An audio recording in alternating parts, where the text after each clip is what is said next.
আসসালামু আলাইকুম। সবাই কেমন আছেন? আলহামদুলিল্লাহ আমি ভালো আছি।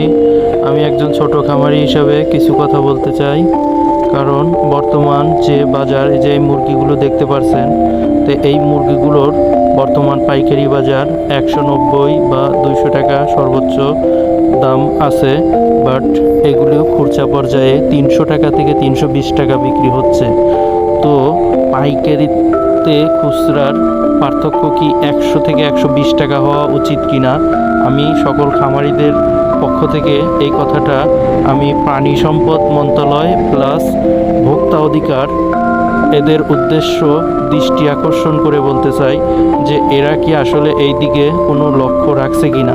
কারণ সাধারণ ক্রেতারা না বিশ্বাস এইসব মুরগি কিনতে, বাট আমরা যারা ক্ষুদ্র খামারি তারা কিন্তু ন্যায্য মূল্য পাচ্ছি না।